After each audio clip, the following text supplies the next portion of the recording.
Maisha ni mafupi, hakuna maisha marefu hata kama umeishi miaka mingapi. Usiringie pumzi, hiyo inaweza kutoweka hata sasa hivi.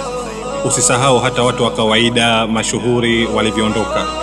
Wewe ni nani uone kama hapa ndo umefika? Kifo hakina umri, inasubiriwa tu yako dakika. Ikifika hakuna mwenye uwezo wa Israeli kumshika. Mungu ameshapanga, siku yako itafika.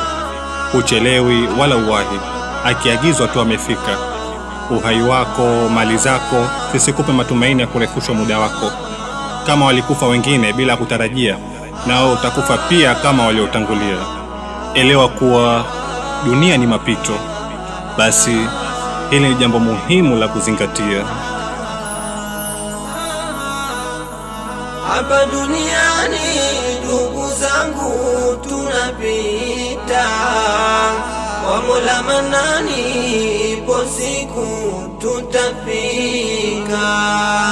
Tuweni makini asitughuri maisha, tuzingatieni yale yote tulioamrishwa.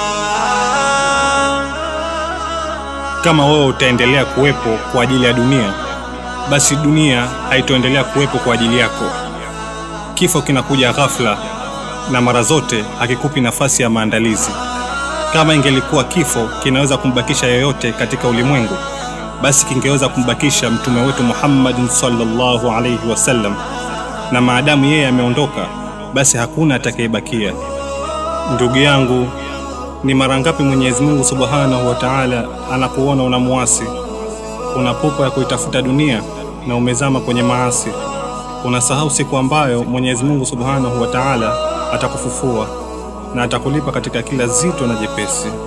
Basi badili mwelekeo wa maisha yako na utubie kwa Mola wako. Hapa duniani ndugu zangu tunapita, kwa Mola Manani ipo siku tutafika. Tuweni makini asitughuri maisha, tuzingatieni yale yote tulioamrishwa.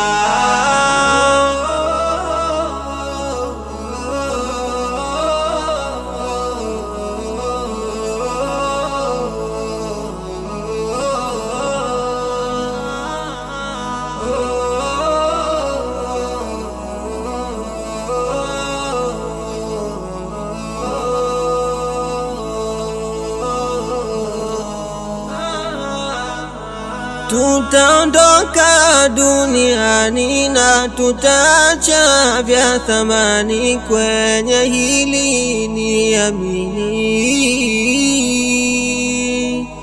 Basi tumtii Rahmani, tuipate ya kwake amani, ndugu waumini.